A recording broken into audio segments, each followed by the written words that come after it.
Halo anak-anak, bertemu lagi kita. Sekarang kita akan membahas tema 1, selamatkan makhluk hidup.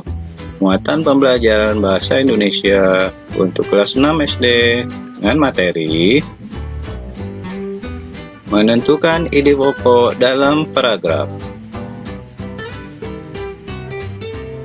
Tujuan pembelajaran: 1. Siswa mampu menemukan informasi dan ide pokok dari teks laporan. 2. Siswa mampu menemukan ide pokok, informasi, dan mencatatnya pada peta pikiran. Ide pokok atau gagasan utama adalah sebuah topik yang akan dibahas di dalam sebuah paragraf. Sebuah paragraf yang baik memiliki ide pokok dan beberapa kalimat penjelas. Ide pokok berfungsi sebagai topik pembahasan, sedangkan kalimat penjelas berfungsi untuk menjelaskan topik tersebut.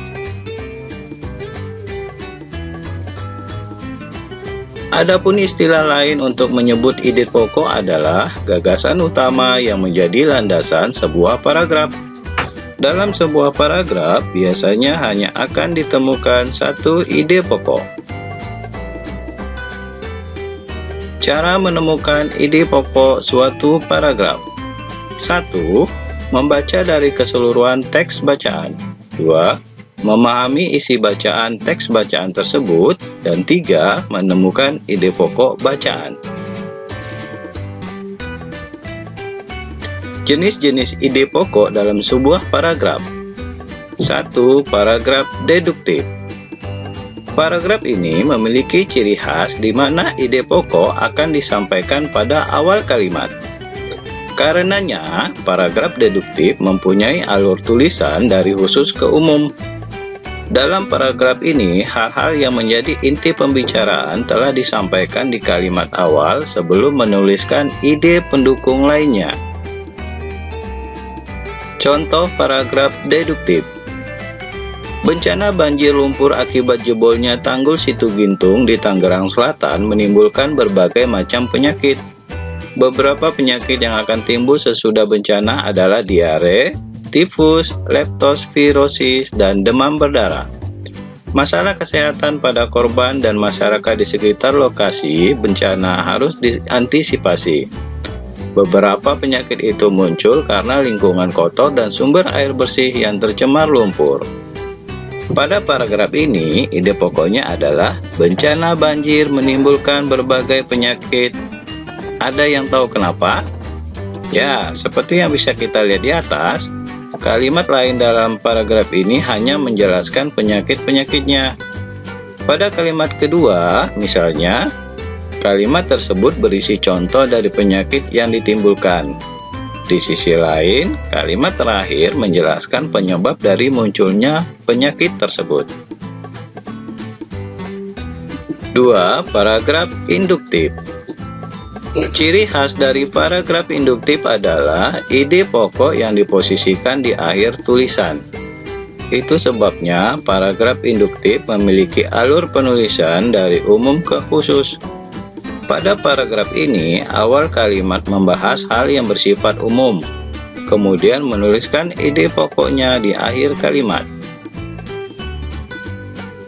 Contoh paragraf induktif: panas atau demam yang tinggi selama beberapa hari dapat dicurigai sebagai demam berdarah. Seseorang yang menderita demam berdarah juga mengalami pendarahan dari lubang hidung atau mimisan. Selain itu, muncul bintik-bintik merah pada tubuh. Semua gejala tersebut hendaknya diperhatikan sehingga jika terjadi gejala-gejala tersebut, penderita bisa ditolong dan ditangani dokter. Pada paragraf ini, ide pokoknya adalah semua gejala tersebut hendaknya diperhatikan sehingga jika terjadi gejala-gejala tersebut, penderita bisa ditolong dan ditangani dokter. 3. Paragraf campuran. Paragraf ini menjadi gabungan dari ide pokok yang diletakkan di awal dan akhir kalimat. Adapun alur yang dimiliki paragraf campuran adalah dari khusus ke umum dan kembali lagi ke khusus. Contoh paragraf campuran: Apabila kita jarang mengonsumsi sayuran hijau bisa berakibat tidak baik bagi kesehatan. Pertama, kita rentan terkena penyakit. Kita bisa menderita anemia atau kekurangan darah. Karena kurangnya serat, kita juga mudah mengalami sembelit. Ternyata, jarang mengonsumsi sayuran hijau bisa berbahaya bagi tubuh kita. Ide pokok dalam paragraf adalah, apabila kita jarang mengonsumsi sayuran hijau bisa berakibat tidak baik bagi kesehatan.